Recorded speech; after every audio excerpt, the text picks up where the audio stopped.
बिस्मिल्लाहिर्रहमानिर्रहीम, अस्सलाम वालेकुम नाज़रीन। प्रोग्राम आप देख रहे हैं 7 से 8 सना हाशमी के साथ। मुझे उम्मीद है कि आप तमाम लोग खैर खैरियत से होंगे। पाकिस्तान में पिछले कई दिनों से जो सियासत के मंजरनामे पे था वो आप सबके सामने ही है, लेकिन इसकी गर्द ताहाल बैठने का नाम नहीं ले रही। तवातुर से होने वाली प्रेस कॉन्फ्रेंसेस इस बात की गमाजी कर रही हैं कि सियासत का बाजार मुकम्मल तौर पर गर्म रखा जा रहा है। आज भी वजारत उज़्मा के मनसब से उतर जाने के बाद इमरान खान साहब ने एक प्रेस कॉन्फ्रेंस की जिसमें उन्होंने वो तमाम तर बातें दोहराई हैं जो मुसलसल बुनियादों पर दोहराते आ रहे हैं, चाहे वो मुबैना मुरासला हो, उसकी साजिश हो या उससे जुड़ी मुदाखलत हो।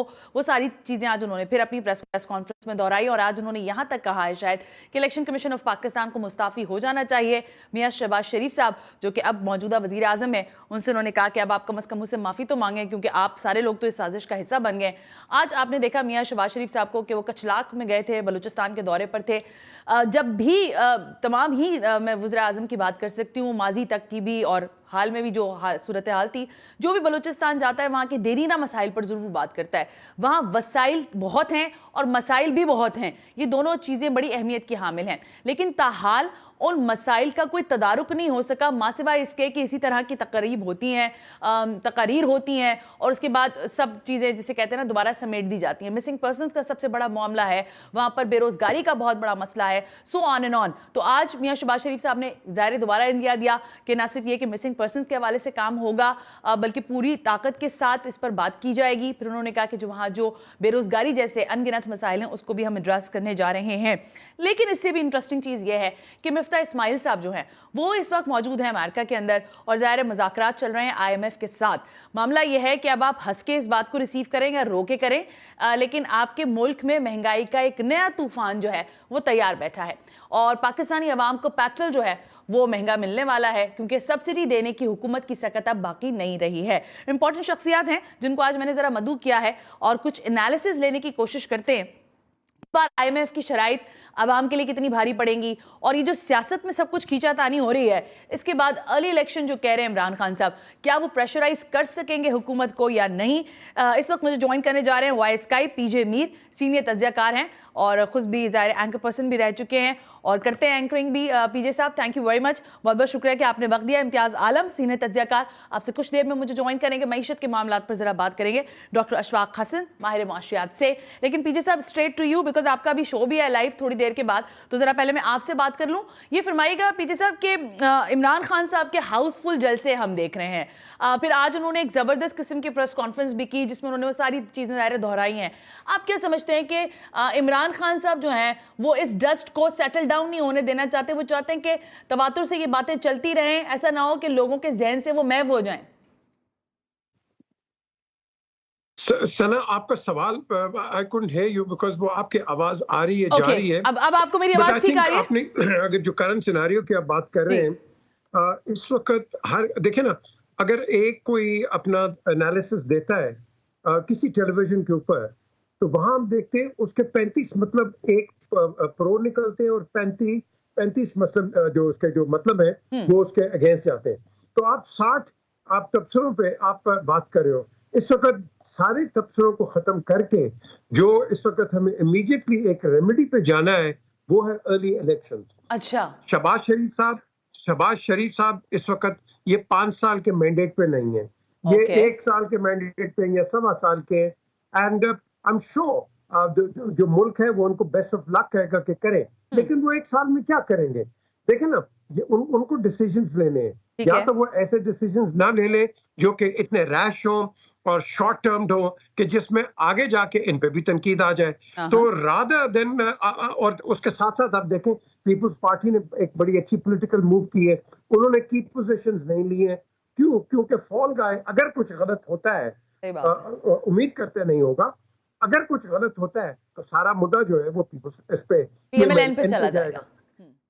तो हमें ये चाहिए in the larger interest of the country कि आप इलेक्शंस करवा दें, एंड आई थिंक कि दूध का दूध पानी का पानी हो जाएगा। लेकिन पीजे साहब, मैं ये सवाल देख रही थी और ये बात काफी अरसे से मैं जाहिर आप लोगों को सुनते हैं, देखते हैं, पढ़ते हैं। इलेक्शन कमीशन ऑफ पाकिस्तान की इलेक्शन कमिश्नर की तैनाती हमेशा से एक मसला रही है। ये इलेक्शन कमिश्नर जब तैनात किए गए थे तब भी मसाइल बहुत है, लेकिन इमरान खान ऑप्टिमिस्टिक थे कि बड़ा अपवर्ड आदमी है, बेहतर काम करेगा। अब वो कह रहे हैं पूरा इलेक्शन कमीशन ही मुस्ताफी हो जाए क्योंकि आप सारे गलत हैं। तो अब इस सिस्टम में रहते हुए कैसे आप इलेक्शन कॉल करवा सकते हैं? देखें, इलेक्शन कमीशन पे हर पार्टी ने तनकीद की है, हर पार्टी ने। आप देख लें, apart from the 1970 elections, her election आप कह लें कि कंट्रोवर्शियल इलेक्शंस, और उसका जिम्मेदार कौन? Election commission.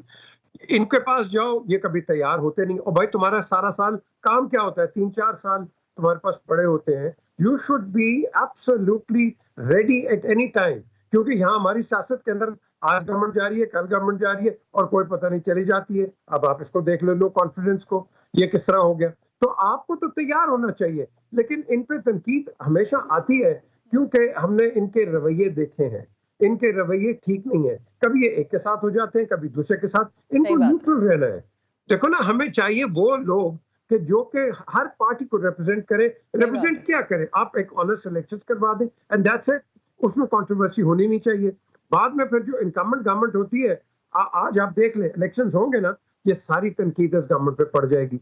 अगर ये होता है ये पीटीआई की गवर्नमेंट पे, सारी तनकीद पीटीआई की गवर्नमेंट पे पड़ जाती। तो हमें इस मोडस ऑपरेंडी से मैं समझता हूँ कि साइड पे हो जाना चाहिए, और rather than criticise each other we should go on a sure footing, क्योंकि इस वक्त we are going through a very very bad patch. I totally agree Mir साहब, आई टोटली एग्री। लेकिन सर ये बताइएगा कि ज़ाहिर पाकिस्तान तहरीक इंसाफ का फॉरेन फंडिंग का केस जो है वो भी लगा हुआ है। 30 दिन में कहा गया है कि भाई उसका फैसला होना है और ज़ाहिर है वो सामने आ जाएगा। सर आपको लगता है कि इलेक्शन कमीशन के मुस्ताफ़ी होने के बाद फिर फॉरेन फंडिंग केस का फैसला, इन द मीनवाइल आप कह रहे हैं जैसे आपके तज्ज़िये के मुताबिक कि हमें ज़ाहिर है इस टर्मोइल की कैफियत से बचने के लिए बहरहाल इलेक्शन की तरफ लुक फॉरवर्ड करना पड़ेगा। फॉरेन फंडिंग के केस में जो भी आता है, जो बड़े चांसेस हैं, शायद क्योंकि इमरान खान साहब खुद खदशा जाहिर कर चुके हैं कि उनको दीवार से लगाया जा सकता है, तो फिर कैसे मंजरनामा होगा इलेक्शन का? क्या देखते हैं आप इसको? क्या कहता है आपका तज्जिया? देखिए, एक नंबर 1 फॉरेन फंडिंग, ये एक वो कहते हैं ना स्टॉर्म इन अ टी कप। हर पार्टी को फॉरेन फंडिंग आती है। फॉरेन क्या है? आपके ये फॉरेन रेमिटेंसेस आती हैं आपके, जैसे हमारा मुल्क चलता है 31 बिलियन पे है। अब बात आती है, आपके पाकिस्तानीज भी बाहर हैं और पाकिस्तानीज मुख्तलिफ कंपनीज में काम करते हैं, और ये इंडिया को भी जाती है। आप जहां देख लें क्लैमिटीज हैं, डिजास्टर्स हैं, ये वहां भी भेजते हैं। लेकिन फॉरेन फंडिंग अगर कोई इंडिविजुअल भेजता है किसी पार्टी को, that is not a crime. लेकिन अगर किसी एक खास एक ऐसी जगह से आता है जो कि अगेंस्ट द स्टेट इंटरेस्ट है, यस दैट इज पनिशेबल, और उसका एक जो उसकी पनिशमेंट है वो फाइन है, नथिंग एल्स। आप फोरफीट कर देते हैं जो कि फंडिंग। हाँ, ये रूल है, लॉ है ना, आपने बनाया ना मैंने बनाया, लॉ है। और उसमें ये होता है कि इलेक्शन कमीशन जब अपनी इन्वेस्टिगेशन करती है, या जो भी ये जो कोर्ट्स होते हैं, वो फिर जहाँ उनको तहकीकात करके वो पैसा जितना भी आया होता है जो कि ये समझते हैं कि डूबियस है, उस पैसे को वो कॉन्फिस्केट कर लेते हैं। That's about it. एंड ये कह दिए नो, इस तरह नहीं होता कोई भी। लेकिन बट इसको भी आप जल्दी से करो, और तीनों पार्टीज का करो, ताकि दूध का दूध पानी का हो ना जी। हम एक का करते हैं, दूसरे का नहीं करते, दूसरे का करते हैं, तीसरे का नहीं करते। लेट्स बी ऑनेस्ट, बिल्कुल बिल्कुल, let's be across the board. अगर तो हमें एक डिबेट चाहिए। मीर साहब, अब मैं आपको ज़रा, मुझे पता है आपको जाना भी है शो के लिए, बस लास्ट क्वेश्चन मैं आपसे कर रही हूँ, फिर ब्रेक पे ले जाएंगे हम। ये फरमाइएगा कि अब जो पिछली हुकूमत थी यानी पाकिस्तान तहरीक इंसाफ की, हम उनको बहुत क्रिटिसाइज कर रहे थे कि भाई ये आपने महंगाई का तूफान हमारे सर पे खड़ा लाके कर दिया है। पेट्रोल प्राइसेस बढ़े हैं, डीजल के प्राइसेस बढ़े हैं, अशिया खुर्दनोश के प्राइसेस बढ़े हैं। तो सर अभी IMF के पास जो मिफ्ता इस्माइल साहब गए हैं, what do you think about that कि मजीद कितना हमें बोझ बहैसियत अवाम बर्दाश्त करने के लिए तैयार रहना चाहिए? देखें, नंबर 1 आपने बिल्कुल सही कहा, महंगाई महंगाई महंगाई, ये सारे नो कॉन्फिडेंस मोशन के अंदर महंगाई की तो कोई बात ही नहीं हुई। ये तो सारी मूवमेंट एक आदमी के ऊपर थी, इमरान सेंट्रिक, पाकिस्तान सेंट्रिक तो थी नहीं है मूवमेंट। अब करें ना बात, आपने जो सवाल किया है, मिफ्ता साहब गए, ये मिफ्ता होते हैं या कोई और फॉरेन मिनिस्टर होता या फाइनेंस मिनिस्टर होता, उसको भी यही प्रॉब्लम आनी थी। लेकिन अब जो एक आप देखें, जो एक IMF ने शिक डाल दी है कंडीशंस, कि आपके अपॉइंटेड और अनअपॉइंटेड ऑफिसर जो है, जो कि काम करेंगे, they will have to declare their assets. ये कभी पहले नहीं हुआ है, ये कभी भी पहले नहीं हुआ है। So this is a very, I think, dangerous, I would say. And also जो आप कहते हैं ना मुदाखलत, ये मुदाखलत होती है आपके इंटरनल अफेयर्स के अंदर। और भाई तुम कौन हो कि बताने वाले कि भाई तुम ये मेंबर्स के ये करो वो करो, because they know we are corrupt, they know we done things which are not right. आपने उसको नहीं देखा था जॉन केरी को, गवर्नर हाउस में उसको सवाल हुआ इधर आके, उसने कहा और तुम हमसे पैसे भी मांगते हो हमसे और फिर हमें तनकीद भी करते हो, जाओ हम तुम्हें पैसे नहीं देते। ये गवर्नर हाउस में। तो क्वेश्चन इज कि हम एक तरफ से तो बहुत इंसाफ और साफ की बात करते हैं, शफाफ की, और दूसरी तरफ हम तनकीद के मास्टर बन जाते हैं। आई थिंक हमें एक दूसरे पे भी जो तनकीद हम कर रहे हैं सना, ये एक सोच के समझ के। आज हुई है ना जी कि मोदी का चोर है, बाकी सारों का वो क्या है, यार है या दोस्त है, व्हाटएवर। तो यार, और आप आज बिलावल जाके उनके साथ बैठ गए, देखे ना, आज इतनी बात। That's the important factor, Mir साहब। बट मेरा तो दिल था हम काफी कंटिन्यू करते हैं आपके साथ बात को इंशाल्लाह, लेकिन कभी और सही। थैंक यू वेरी मच आज के लिए, बहुत बहुत शुक्रिया पीजे मीर। बात हकीकत पर शायद मबनी यही है कि हमारे सियासतदान माजी में या माजी करीब तक भी एक दूसरे की टांगे खींचने की पता नहीं न जाने क्या क्या बातें करते रहते हैं। तो ये क्या वाकई सियासी नारे जलसे जुलूसों के लिए होते हैं, आवाम के लिए होते हैं, बेचने के लिए होते हैं, सेलिंग पॉइंट्स होते हैं? क्योंकि हकीकत हाल जो चीज़ें हम देख रहे हैं ना ग्राउंड पर, वो कुछ अच्छी नहीं है। एक ब्रेक से वापस आती हूँ डॉक्टर अशफाक हसन साहब से, माहिर माशरियात हैं, जरा उनसे पूछते हैं कि अब हमें क्या फैसले लेने पड़ेंगे हमारी हुकूमत को, और अवाम इस सब में कहाँ खड़ी होगी। Right after this break, you watching 7 से 8।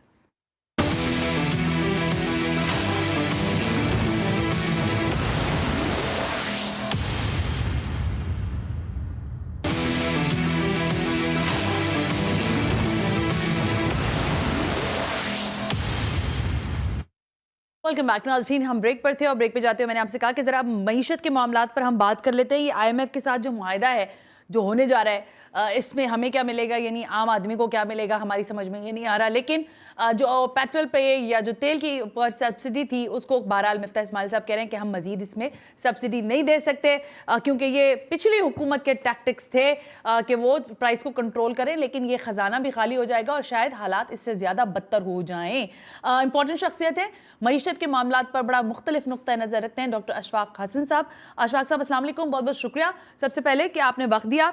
डॉक्टर साहब, मेरे पास बहुत सारे सवाल जब जमा हो जाते हैं तो मैं आपको जहमत देती हूँ। हमारे साथ हैं डॉक्टर साहब? ओके, डॉक्टर साहब को कनेक्ट करते हैं। तो ज़रा डॉक्टर साहब से मैं ये पूछना चाहती थी कि मैं हमेशा जब बहुत सारे सवालात जमा होते हैं तो मैं उनसे ये ज़रूर पूछना चाहती हूँ कि इसका हल क्या होगा।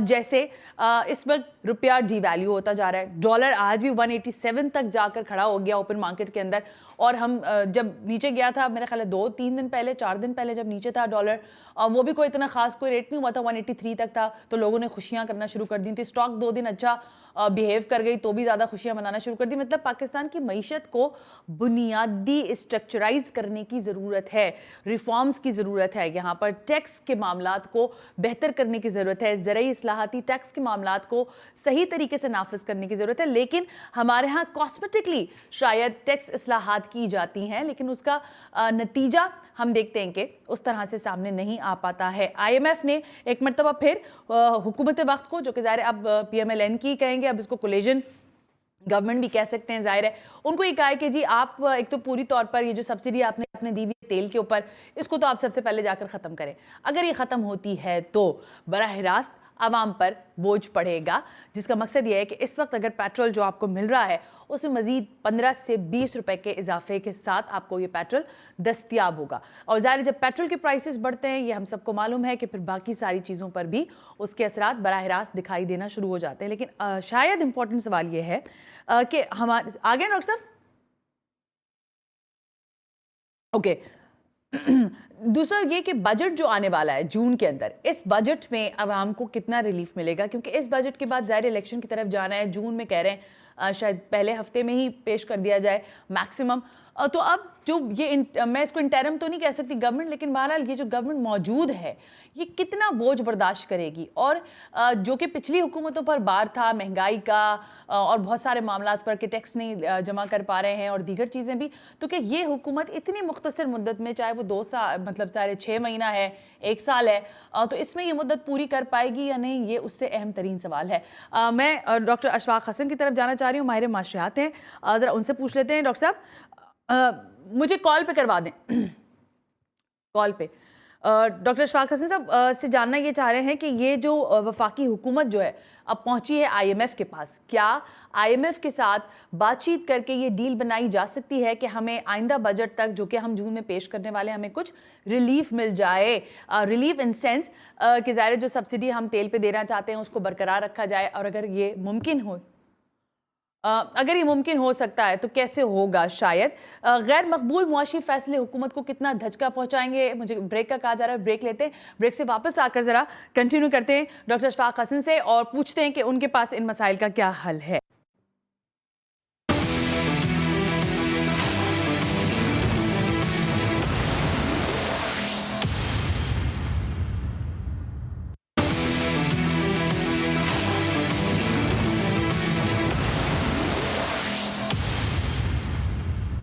Welcome back. बगैर तमहीद के डॉक्टर अशफाक हसन साहब की जानिब जानते हैं। डॉक्टर साहब, सवाल मैं आपसे ये करना चाह रही थी कि जो इस वक्त हम एक मरतबा फिर आईएमएफ के पास गए हैं, इस दफ़ा क्या नई शराइत या नई पाबंदियों का सामना होगा हमें?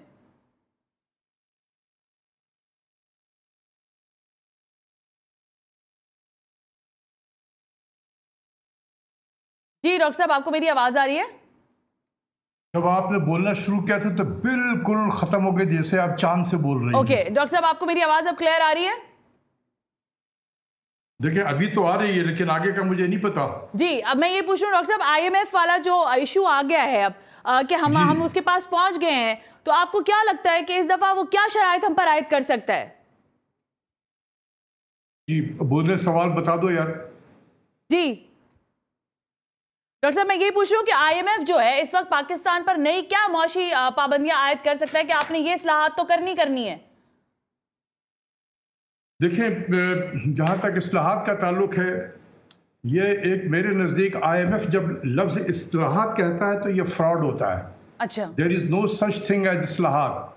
आईएमएफ के वोकैबुलरी में इस्लाहात का मतलब है या रिफॉर्म्स का मतलब है चीज़ों की कीमतों को बढ़ाना। बिजली की कीमत बढ़ाओ, गैस की कीमत बढ़ाओ, इसको वो रिफॉर्म कहते हैं।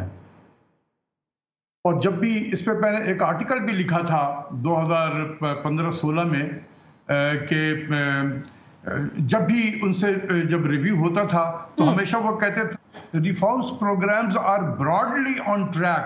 ये जो ब्रॉडली ऑन ट्रैक लफ्ज है ये बड़ा मिसरीडिंग किस्म का लफ्ज है, तो इस पे लफ्जों पे आईएमएफ के जब बोले रिफॉर्म उसको आप माइनस करते हैं। ओके। उनके अंदर टैक्स के रेट को बढ़ाना इज ए रिफॉर्म, बिजली की कीमत बढ़ाना रिफॉर्म, इंटरेस्ट रेट को बढ़ाना रिफॉर्म, एक्सचेंज रेट को डिवैल्यू करना रिफॉर्म। मेरे नजदीक this is not a reform. Reform एक प्रोसेस का नाम है जिसको आप अपने प्रोसेस में बेहतरी करते हैं। ठीक है, लेकिन उनके में ये रिफॉर्म्स का मतलब है कीमतें बढ़ाना। ओके, लेकिन डॉक्टर साहब मुझे ये बताएं कि ज़ाहिर पिछली हुकूमत के ऊपर ये बड़ी बात हुई पाकिस्तान तहरीक इंसाफ वालों पर कि ये आईएमएफ के पास चले गए, इन्होंने अच्छी डील नहीं बनाई। आपको लगता है ये जो हुकूमत आई है ये कुछ रियायत ले सकेगी आईएमएफ से, कुछ रिलीफ ले सकेगी या नहीं ले सकेगी? देखिए डील लेना जो है डिपेंड करता है कि आपके ताल्लुकात बड़े चौधरी साहब से कैसे हैं। ओके। जब पिछली वाली हुकूमत आई थी तो नेचुरली उनके ताल्लुकात तो उस वक्त हुकूमत से बेहतर नहीं थे, तो लिहाजा कोई डील शील लेने की बात ही नहीं थी। That was the toughest program ever given to Pakistan. 2019 में जो दिया गया था टफेस्ट प्रोग्राम था। मैंने तो बहुत सारे प्रोग्राम देखे हैं लेकिन इस तरह के प्रोग्राम नहीं देखे थे। सारे जो थे वो फ्रंट लोडेड थे, बस अभी सब काम कर दो। लेकिन जब अब वो हुकूमत चली गई है, अब दूसरी हुकूमत आई है, शायद इनके ताल्लुकात उस बड़े चौधरी साहब से बेहतर होंगे। तो बड़े चौधरी साहब का अगर इशारा हो जाए तो थोड़ी बहुत सहूलत इनको मिल जाएगी। अच्छा डॉक्टर साहब, ये बात जो सामने आ रही है कि आपके पेट्रोल प्राइसेस जो हैं उसमें बहरहाल आपको आज आईएमएफ की और डॉक्टर मिफ्ता इस्माइल उन्होंने भी ये कहा कि हमें अब सब्सिडी हम नहीं दे सकते क्योंकि मजीद बर्डन जो है वो हुकूमत केटर नहीं करेगी। अब अगर ये हुकूमत सब्सिडी नहीं केटर कर सकती तो ये कितना असर पड़ेगा और आपको क्या लगता है प्राइस कहाँ तक जा सकते हैं पेट्रोल के? देखिए, मिफ्ता इस्माइल साहब ने आते ही कहा था कि ये सब्सिडी हम नहीं दे सकते हैं, इट्स टू एक्सपेंसिव वगैरह वगैरह। जी जी। तो अब ये होगा कि जो मैं समझता हूँ कि जो आईएमएफ अगर बहुत मेहरबानी करेगा तो वो कह देगा कि जी इस मुद्दत में आप बढ़ा दें, वन गो में ना बढ़ाएं, लेकिन आहिस्ता आहिस्ता यहाँ तक ले आएँ। तो मेरे ख्याल में ये 190 से लेके 195 रुपए लीटर तक तो पहुँच जाएगा ये। इसी तरीके से वो कहेंगे बिजली की भी कीमत बढ़ाएं, तो वो कहेंगे ठीक है आहिस्ता आहिस्ता बढ़ा दें, वन गो में ना बढ़ाएं। अच्छा। तो ये मुराद दे सकते हैं कि आहिस्ता आहिस्ता बढ़ाएं, लेकिन बढ़ाना जरूर है। तो सर ये आहिस्ता बढ़ाएं या एक साथ बढ़ाएं, हमें क्या फर्क है? हमने तो वो बटन उठाने ही है ना, आहिस्ता बढ़े या एक साथ बढ़े? ठीक है, लेकिन उसका ये इम्पैक्ट होता है कि एक वक्त में बढ़ने से हाहाकारी ज्यादा मचती है। हाँ। और अगर आहिस्ता आहिस्ता करना आसान होता है, इंजेक्शन लगाया जाए, इंजेक्शन आहिस्ता आहिस्ता लगाया जाए तो लगाने जिसको लग रहा होता है इंजेक्शन उसको उतना कम महसूस होता है, बजाय इसके कि एक झटके से आप इंजेक्शन लगा दें। अच्छा डॉक्टर साहब, ओके डॉक्टर साहब, लेकिन मुझे ये बताएं, ये जो इस वक्त हम एक कमजोर मुआशी ढांचा पाकिस्तान का देख रहे हैं, इसको हम कैसे इससे कमजोर से मजबूत बना सकते हैं? क्या चीजें हैं जो बैसित वजीर खजाना मिफ्ता इस्माइल साहब को फोर्सी करने की जरूरत है, चाहे वो 2 महीने की गवर्नमेंट है, 4 महीने की है, 6 महीने की है? देखिए, ये जो मईशत का जो ढांचा है वो मजबूत कोई पलक झपकते में, ये कोई इलेक्ट्रिक का बल्ब थोड़ी है क्या ऑन किया तो रोशनी हो गई और ऑफ कर दिया तो अंधेरा हो गया, ऐसा नहीं होता है। ये हमारे जहन से निकल जाना चाहिए। मईशत को ख़राब होने में भी वक्त लगता है और मईशत को बेहतर होने में भी वक्त लगता है। तो ये इस हुकूमत के पास ना इतनी टाइम है और ना मैं समझता हूँ कि सलाहियत है कि वो बस वो ये कर ले कि किसी तरीके से विदाउट वेस्टिंग एनी टाइम 1-2 चीज़ें हैं उसको कर ले तो शायद कोई बेहतरी आ जाए, जिसमें आप इंपोर्ट को एग्रेसिव तरीके से कर्व करें, उन इंपोर्ट्स को जो नॉन एसेंशियल है, जो अगर ना भी आए तो पाकिस्तान में कोई क़यामत नहीं टूट जाएगा। ठीक है। ऐसे इंपोर्ट को बिल्कुल एग्रेसिव अंदाज में अगर प्रोहिबिटिव ड्यूटी लगानी पड़े तो बिल्कुल लगाए, बल्कि एक combination of prohibitive duties, cash margin और बहुत कुछ किया जा सकता है, करें। पर्पस है कि ये चीज़ें ना आए पाकिस्तान में। अगर वो कर सकते हैं तो कर ले, दूसरी तरफ बजट की तरफ तवज्जो दे दे। और उसमें एक्सपेंडिचर को आज जहाँ जिस सतह पे एक्सपेंडिचर है इसको फ्रीज कर दे। यहाँ पर अब सिर्फ 2 महीने रह गए हैं, 2 महीने में कुछ पैसे बच जाएंगे तो उतना बजट का खसारा कम होगा। अगर इंटरेस्ट रेट को कम कर सकते हैं तो वो सबसे बेहतर होगा, क्योंकि पाकिस्तान में इंटरेस्ट रेट जो है वो जहर कातिल होता है। जब ये बढ़ता है तो उसके मैं इम्पैक्ट बता दूँ आपको। जब आप इंटरेस्ट रेट बढ़ाएंगे, 1% इंटरेस्ट रेट जब स्टेट बैंक बढ़ाता है तो इन्फ्लेशन बढ़ता है 1.3% बढ़ता है। दूसरी चीज ये है कि जब आप इंटरेस्ट रेट बढ़ाएंगे 1% तो 200 अरब का इंटरेस्ट पेमेंट बढ़ जाएगा। 200 बिलियन का इंटरेस्ट पेमेंट बढ़ेगा जो आपके बजट पे हिट कर देगा। बेशक आप 300 बिलियन के एडिशनल टैक्स मेजर ले लें, स्टेट बैंक सिर्फ 1.5% डिस्काउंट रेट बढ़ाएगा और आपके तमाम जो एडिशनल मेजर्स लिए हैं उसको 0 से मल्टीप्लाई कर देगा। तो इंटरेस्ट रेट को कम करें, पैसे बचेंगे आपके। तो मैं यही बता रहा था। लेकिन सर बात ये है डॉक्टर साहब, आपने तो मुझसे ज्यादा इन सारी चीजों को देखा है। बाकर रजा साहब जो कि ज़ाहिर स्टेट बैंक के गवर्नर हैं, जब उनसे इस मामले पर बात हुई थी इंटरेस्ट रेट की, तो उन्होंने कहा था देखिए अभी हम इस मामले पर ना इसको छेड़ सकते हैं ना इस पर बात कर सकते हैं। अभी जिस इंटरेस्ट रेट के साथ हम मार्केट को दे रहे हैं इसी रेट पर सस्टेन करना पड़ेगा हमें। और लेकिन आप इस तजवीज़ से बिल्कुल बरक्स तजवीज़ दे रहे हैं। आपको क्या लगता है कि इनके पास कितना मार्जिन है इस मामले में? ये मेरी तजवीज़ नहीं है। दुनिया में बड़े बड़े economist, even Nobel laureate Joseph Stiglitz की मैं बात कर रहा हूँ, जिनको नोबेल इनाम मिला। जी सर। वो वर्ल्ड बैंक के सीनियर वाइस प्रेसिडेंट भी थे, उनके चीफ इकोनॉमिस्ट भी थे। उन्होंने बहुत सारे आर्टिकल लिखे हैं जिसमें ये कहा है कि इंटरेस्ट रेट को बढ़ाना डेवलपिंग कंट्रीज़ में पॉवर्टी को प्रमोट करना होता है, फिर आप इंटरेस्ट रेट बढ़ाएं।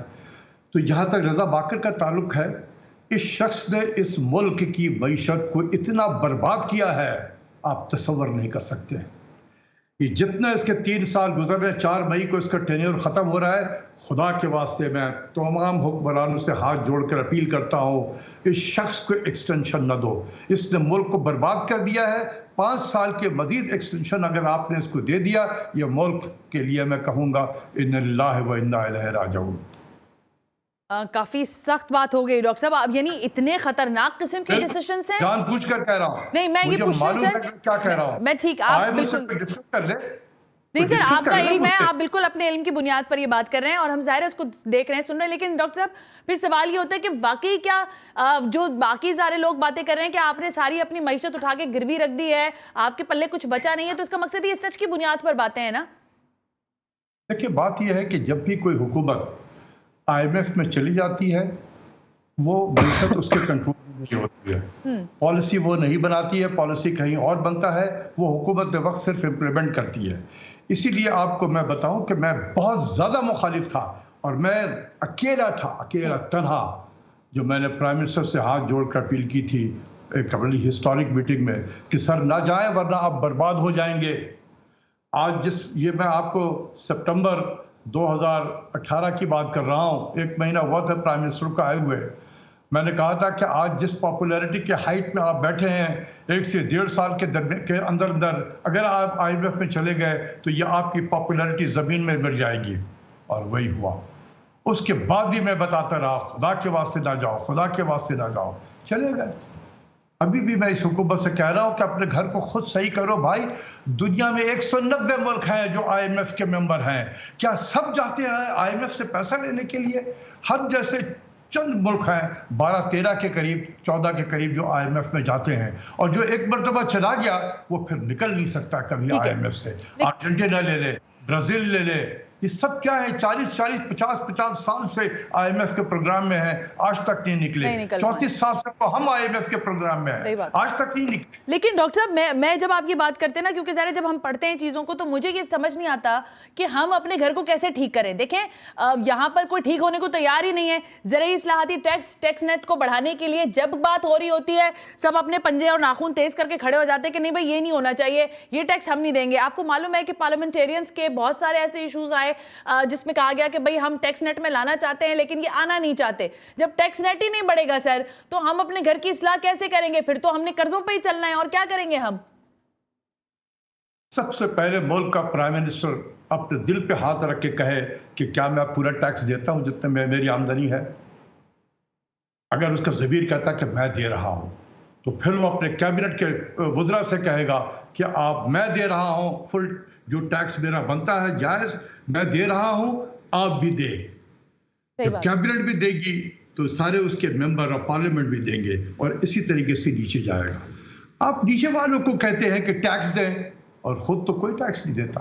आप जाके जो FBI टैक्स डायरेक्टरी छापती है, वो छाप के तो चंद दिनों के लिए टीवी पे चलता है कि बड़ा हेडलाइन के साथ में कि ये इतने टैक्स दे रहे हैं, ये बड़े बड़े ज़मींदार जो हैं इतने टैक्स दे रहे हैं, ये बड़े बड़े इंडस्ट्रियलिस्ट जो MNA हजरात हैं ये टैक्स दे रहे हैं। उसके बाद क्या होता है?